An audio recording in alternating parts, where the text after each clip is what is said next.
High voice ఇవాళ మనం హెచ్టిఎంఎల్లో forms గురించి నేర్చుకుందాం.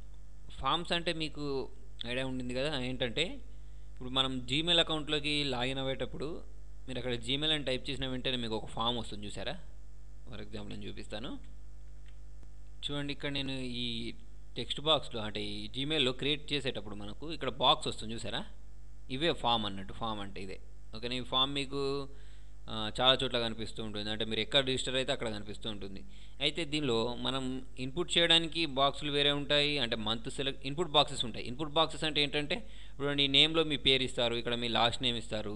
ఓకేనా? ఇట్లా ఇప్పుడు మీరు ఇక్కడ దీనిలో ఇవన్నీ ఫిల్ చేసుకుంటూ వెళ్తారు. ఇక్కడ మీ నేమ్, తర్వాత వచ్చేసి ఇక్కడ మీ లాస్ట్ నేమ్, ఇక్కడ మీ యూజర్ ఐడి, పాస్వర్డ్, ఇట్లా మనం ఇచ్చే మనం దేనిలో అయితే డాటా ఇస్తామో దాన్ని అంతటిని ఏమంటాం అంటే మనం ఇన్పుట్ బాక్సెస్ అంటాం. అలా కాకుండా ఇక్కడ మంత్ ఇది అంత ఉంటుంది, చూసారా? మంత్ ఇప్పుడు ఇది ఉందిగా మంత్, దీనిలో మనం ఓన్లీ సెలెక్ట్ చేసుకోవడమే, కానీ దానిలో డాటా ఇవ్వం. ఓకేనా? ఇప్పుడు చూడండి, ఇక్కడ మేల్ ఫీమేల్, ఇక్కడ జనవరి, ఇక్కడ ఇది ఉంది కదా, దీన్ని క్లిక్ చేసినప్పుడు ఇక్కడ మనం ఏం చేస్తున్నామంటే ఓన్లీ సెలెక్ట్ చేసుకుంటున్నాం. ఓకేనా? దాంట్లో డాటా ఇవ్వట్లేదు. అట్లాంటి వాటిని ఇన్పుట్ బాక్సెస్ అన్నాం. ఇక్కడ మనం డాటా ఇచ్చేదాన్ని ఏమంటామంటే ఇన్పుట్ బాక్సెస్ అంటాం అన్నట్టు. ఓకేనా? ఇన్పుట్ బాక్సెస్లలో మనకు 3 టైప్స్ ఉంటాయి. Text input box, password input box, large text input box అని 3 రకాలు ఉంటాయి అన్నట్టు. ఓకేనా? ఇప్పుడు దీన్ని మనం ఫామ్ ఎలా క్రియేట్ చేయాలి, ఇలాంటి ఫామ్స్ ఎలా క్రియేట్ చేయాలనేది చూద్దాం. ఓకే, చూడండి, ఫామ్ క్రియేట్ చేయడానికి మీరు ఫామ్ అనే ఒక ట్యాగ్ యూజ్ చేస్తాం. ఫామ్ అని రాసేస్తాం ఇట్లా. ఓకే, ఇందులో రాయాలి కదా, ఇలా ఫామ్ అని రాస్తారు. ఫామ్కి క్లోజ్ ఉంటుంది. దానికి కొన్ని అట్రిబ్యూట్స్ ఉంటాయి. డైరెక్ట్ అలా రాయకుండా దానికి కొన్ని అట్రిబ్యూట్స్ ఉంటాయి. ఇలాగో చూడండి, ఇందులో రాస్తాం మన అట్రిబ్యూట్స్ అనేటివి. ఓకే, ఈ అట్రిబ్యూట్స్లలో మనం ఇక్కడ ఏం రాస్తామంటే దానికి ఒక నేమ్ అని ఇస్తాం. ఓకేనా? ఫామ్కి ఒక నేమ్ ఇస్తాం. నేమ్ అని ఇచ్చేయాలి కంపల్సరీ. దానికి ఏదో ఒక నేమ్. ఫర్ ఎగ్జాంపుల్ నేను ఇక్కడ రిజిస్ట్రేషన్ ఫామ్ అని ఇచ్చేసాను. ఓకేనా? ఆర్ఈజీ ఫామ్ అని ఇచ్చేసాను. తర్వాత దీనికి ఇంకొక అట్రిబ్యూట్ ఏంటంటే ఇన్పుట్. ఓకేనా? ఇట్లా ఇన్పుట్ అనేది కూడా ఉంటుంది ఒకటి. అయితే ఈ రిజిస్ట్రేషన్ ఫామ్ ఇచ్చేటప్పుడు మనం ఏంటంటే అండర్ స్కోర్ యూజ్ చేసుకోవచ్చు, కానీ స్పేసులు కానీ నెంబర్స్ కానీ యూజ్ చేయడానికి లేదు. అంటే స్టార్టింగ్లో నెంబర్స్ ఇచ్చేసుకోవచ్చు, కానీ దాని స్టార్టింగ్లో నెంబర్స్ ఇచ్చుకోరాదు, మధ్యలో నెంబర్స్ ఇచ్చేసుకోవచ్చు, అండర్ స్కోర్ ఇవ్వచ్చు. ఓకే, ఫామ్ స్పెల్లింగ్ కూడా FORM అని ఉండాలి. తర్వాత వచ్చేసి ఇక్కడ ఇది మెథడ్ అని ఉండాలి. మెథడ్. ఓకేనా?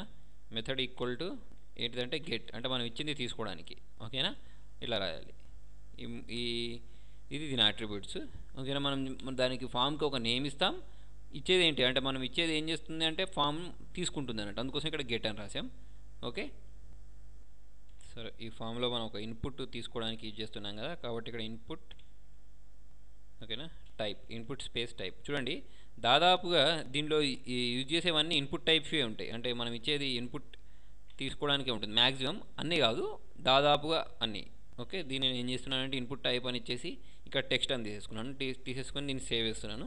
సేవ్ చేసిన తర్వాత చూడండి, ఇప్పుడు నేను దీన్ని ఓపెన్ చేసినట్టయితే చూడండి, ఇక్కడ మీకు నేను టైం 1 అనే పేరుతోటి సేవ్ చేసుకున్నాను. చేస్తే నాకు ఇక్కడ ఒక బాక్స్ వచ్చింది, చూసారా? ఇన్పుట్ టైప్ అని ఇచ్చేసిన తర్వాత ఇక్కడ నేను ఈ టెక్స్ట్ ఇవ్వడం వల్ల నాకు ఏమొచ్చింది అంటే ఇన్పుట్ టైప్ ఈక్వల్ టెక్స్ట్, అంటే ఇలా నేను టెక్స్ట్ రాసుకోవచ్చు అన్నట్టు. ఒక బాక్స్ వస్తుంది అన్నట్టు నాకు. ఓకేనా? మనం మామూలుగా జీమెయిల్లో ఫామ్ ఫిల్అప్ చేసినట్టు. ఓకే, కానీ ఇదేంటిదో మనకు అర్థం అవ్వట్లేదు కదా. ఇదేంటో మనకు అర్థం కావడానికి ఇక్కడ మనం ఇట్లా రాసుకోవచ్చు. ఏంటంటే ఫస్ట్ నేమ్ అని ఇచ్చేసి కాల్ అని ఇచ్చేసి సేవ్ చేసి ఇప్పుడు మనం దీన్ని రీఫ్రెష్ చేసినట్టయితే చూడండి, ఇక్కడ ఫస్ట్ నేమ్ అని వస్తుంది అన్నట్టు. అంటే ఇక్కడ మనం ఫస్ట్ నేమ్ ఇట్లా సయ్యద్ ఇట్లా ఇవ్వచ్చు అని తెలవడానికి ఇది రాస్తాం అన్నట్టు. ఓకేనా? తర్వాత ఇంతేనా అంటే సరిపోదు, ఇంతే సరిపోదు. మనం ఎవరికైనా ఇదేంటంటే ఓన్లీ మనం చేసుకోవడానికి. మనం ఎవరికైనా పంపించాలి ఈ డాటా అంటే మాత్రం మనం ఇట్లా టైప్ చేయాలి. ఏంటి అంటే ఐడి ఈక్వల్ టు మనం ఇచ్చింది ఏంటి దానికి అంటే first name, FIRST first name. తర్వాత వచ్చేసి ఐడి తర్వాత ఫస్ట్ నేమ్ అని ఇవ్వాలి ఇక్కడ. ఓకేనా? నేమ్ అని ఇచ్చేసి నేమ్ ఈక్వల్ టు కూడా మనం ఏమని ఇవ్వాలంటే ఇక్కడ ఐడికి ఏ పేరు అయితే ఇచ్చారో ఇక్కడ కూడా దానికి కూడా అదే పేరు ఇవ్వాలి. ఓకేనా? ఫస్ట్ నేమ్ అనే ఇవ్వాలి దీనికి కూడా. ఓకే, రెండు సేమ్ ఉండాలి. ఎప్పుడైనా సరే ఇవి రెండు వేరు వేరు ఉండద్దు. ఓకే, తర్వాత ఇప్పుడు చూడండి, దీనిలో నేను ఇష్టం వచ్చినన్ని క్యారెక్టర్స్ రాస్తున్నాను కదా. అట్లా కాకుండా నేను దానిలో ఒక లిమిట్ పెట్టాలనుకోండి. దానికోసం ఏం చేయొచ్చు అంటే కరెక్ట్ కలర్ కనబడట్లేదు ఇక్కడ, మనం background BGCL colour equal to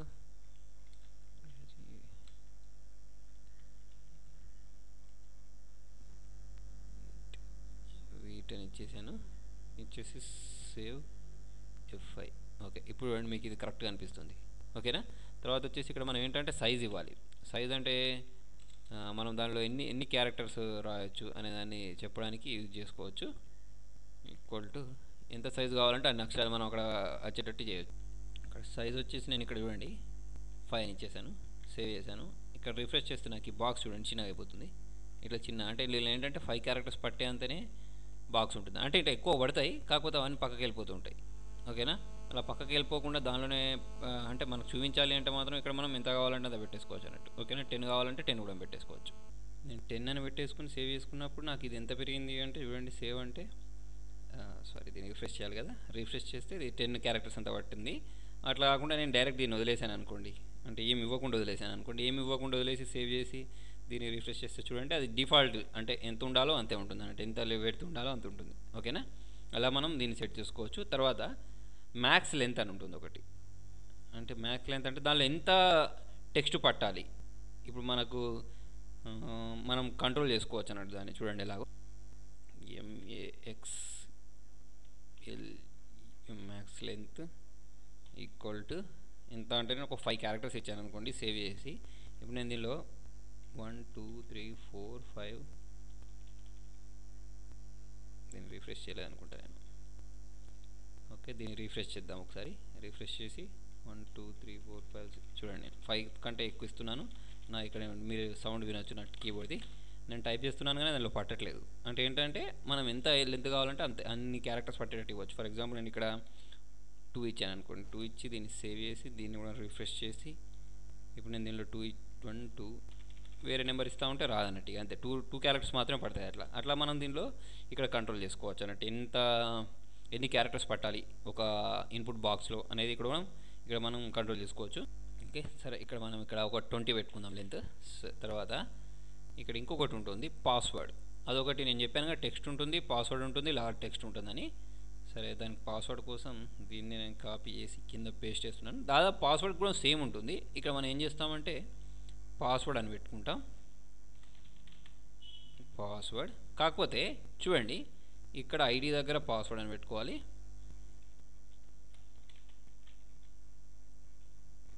okay, తర్వాత వచ్చేసి నేమ్ దగ్గర కూడా పాస్వర్డ్ పెట్టాలి. ఓకే, అయితే మీరు సైజ్ ఇచ్చినా ఇవ్వకపోయినా ఏం కాదు. నేను సైజ్ ఇవ్వలేదు కాబట్టి ఇక్కడ దీనికి ఏమి ఇవ్వలేదు కాబట్టి అవసరం లేదు. మీరు ఇవ్వకపోయినా కూడా ఏం కాదు. మ్యాక్సిమం పాస్వర్డ్ లెంత్ ఎంత ఉండాలి అంటే 20 క్యారెక్టర్స్ అని పెట్టేసుకున్నాను. అయితే ఇక్కడ చూడండి నేను ఇక్కడ దీన్ని సేవ్ చేసుకొని ఇక్కడ రిఫ్రెష్ చేస్తాను. రిఫ్రెష్ చేస్తే నాకు ఏమైందంటే పాస్వర్డ్ అనేది వచ్చింది కానీ చూడండి నేను ఇక్కడ నా పేరు టైప్ చేసుకున్నాను, సయ్యద్ హఫీజ్ అని వచ్చేసింది. పాస్వర్డ్ నేను టైప్ చేసేటప్పుడు చూడండి నాకు అక్కడ నెంబర్స్ పడుతున్నాయి. మీరు ఎప్పుడైనా జీమెయిల్ అదైనా ఫామ్ నింపేటప్పుడు చూసినట్టయితే అక్కడ మీకు పాస్వర్డ్ దగ్గర నెంబర్స్ పడవు, అదంతా స్టార్స్ పడతాయి. ఓకేనా. అది ఎందుకు అలా జరిగింది అంటే ఇక్కడ మనం పాస్వర్డ్ ఇవ్వాలన్నట్టు. ఇక్కడ టైప్ ఇక్కడ ఏమి ఇచ్చాను నేను టెక్స్ట్ అని ఇచ్చేసాను. అలా కాకుండా అక్కడ పాస్వర్డ్ టైప్ పాస్వర్డ్ ఇవ్వాలన్నట్టు. ఇక్కడ ఏమి ఇవ్వాలి అంటే ఎప్పుడైనా సరే టెక్స్ట్ ఇస్తే టెక్స్ట్ కనిపిస్తుంది, ఇక్కడ పాస్వర్డ్ ఇవ్వాలి. పాస్వర్డ్ అని ఇచ్చేసి నేను సేవ్ చేసి ఇక్కడ రిఫ్రెష్ చేసి ఇప్పుడు నేను ఇక్కడ నేమ్ ఇచ్చేసాను. ఇక్కడ వచ్చేసి పాస్వర్డ్ ఇస్తే చూడండి ఇప్పుడు నాకు ఏం పడుతున్నాయంటే స్టార్స్ పడుతున్నాయి, చూసారా. ఇలా ఇక్కడ డాట్స్ పడాలి అంటే ఏం చేయాలంటే ఎప్పుడైనా సరే ఇక్కడ మనకు పాస్వర్డ్ అని ఉంటుంది. ఓకేనా. ఇది 2 ఇన్పుట్ టైప్స్. ఇంకొక ఇన్పుట్ టైప్ ఉంటుంది లార్జ్ టెక్స్ట్. ఎందుకు అంటే మీరు ఏదైనా డిస్క్రిప్షన్ రాయాలనుకోండి, దాని డిస్క్రిప్షన్ కోసం ఒక కాలం వదలాలనుకున్నారనుకోండి, ఒక బాక్స్ వదలాలనుకున్నారనుకోండి, దానికోసం మనం లార్జ్ టెక్స్ట్ ఇన్పుట్ బాక్స్ ఉంటుంది. దీనికి ఒక అట్రిబ్యూట్ ఉంటుంది టెక్స్ట్ ఏరియా అని తీసేసుకుని ఇదేంటంటే దానిలాగా రాదు. దేనిలాగా రాదు అంటే ఇక్కడ ఇన్పుట్ టైప్ టెక్స్ట్ అది అట్లా ఉండదు. డైరెక్ట్ దీనికి ఏంటంటే టెక్స్ట్ ఏరియా అని ఉంటుంది, దీనికి క్లోజింగ్ కూడా ఉంటుంది టెక్స్ట్ ఏరియా అని. ఓకేనా. ఇది నా అట్రిబ్యూట్. చూడండి నేను దీన్ని సేవ్ చేసుకుంటున్నాను. దీనిలో ఏం టైప్ అంటే దీనిలాగా ఇదంతా టైప్ చేయాల్సిన అవసరం లేదు. దీనికి మనం ఇక్కడ రిఫ్రెష్ చేసినట్టయితే ఇట్లా ఒక బాక్స్ వస్తుంది. ఈ బాక్స్ని మనం చిన్న పెద్ద చేసుకోవచ్చు. ఇట్లా డ్రాగ్ చేసుకొని ఇట్లా చిన్న పెద్ద కావాలంటే చిన్న పెద్ద కూడా చేసుకోవచ్చు. ఏం కావాలంటే టైప్ చేసుకోవచ్చు దీనిలో. ఓకేనా. అంటే ఇట్లా మనం ఏమైనా టైప్ చేసుకోవడానికి ఇది యూజ్ చేస్తాం అన్నట్టు. అయితే ఇది డిఫాల్ట్గా మీరు రిఫ్రెష్ చేస్తే ఏమవుతుందంటే ఇట్లా చిన్నగా వస్తుంది కదా. దీన్ని పెద్దగా పెంచాలి అంటే మనం దీన్ని అట్రిబ్యూట్స్ ఇచ్చి పెంచుకోవచ్చు. చూడండి ఇక్కడ నేను రో ఇచ్చేసి రో ఈక్వల్ టు ఎన్ని రోస్ పట్టాలంటే దానిలో నాకు ఒక 10 రోస్ పట్టాలని ఇచ్చేసాను. రోస్ అని ఇవ్వాలి ఇక్కడ. ఓకే, రోస్ ఇచ్చేసి ఎన్ని 10 రోస్ పట్టాలని ఇచ్చేసి నేను సేవ్ చేసుకొని ఇక్కడ నేను రీఫ్రెష్ చేస్తే చూడండి ఇది పెద్దగా అయిపోయింది. అలాగే కాలమ్స్ అని ఉంటుంది. ఓకే, దానికోసం ఓకే కాలమ్స్ ఈక్వల్ టు ఎన్ని అంటే ఒక 50 ఇచ్చేసాను. ఇచ్చేసి సేవ్ చేసుకొని ఇక్కడ రీఫ్రెష్ చేస్తే చూడండి కాలమ్స్ కోసం సైజ్ పెరిగింది అన్నట్టు. ఓకేనా, ఇలా మనం రోసు కాలమ్స్ అనే ఈ అట్రిబ్యూట్ని యూజ్ చేసి దీని సైజ్ టెక్స్ట్ ఏరియా సైజ్ పెంచుకోవచ్చు. దాని ముందట ఏదైనా రావాలి అంటే మనం ఇట్లా చేసుకోవచ్చు, అబౌట్ యూ అని రాసేసి ఇక్కడ మనం సేవ్ చేసినట్టయితే ఇక్కడ చూసేవాడికి అర్థమైపోద్ది అబౌట్ యూ అని ఇక్కడ మనం టైప్ చేయాలి అని వాడికి అర్థమైపోతుంది అన్నట్టు. ఓకేనా, ఇలా మనం ఈ 3 ఇన్పుట్ టెక్స్ట్ని ఇన్పుట్ చేయడానికి ఈ 3 రకాల వాటిని యూజ్ చేసుకోవచ్చు అన్నట్టు. ఓకేనా, నేమ్ కోసము, పాస్వర్డ్ కోసం, తర్వాత వచ్చేసి లార్జ్ టెక్స్ట్ కోసం. ఓకేనా.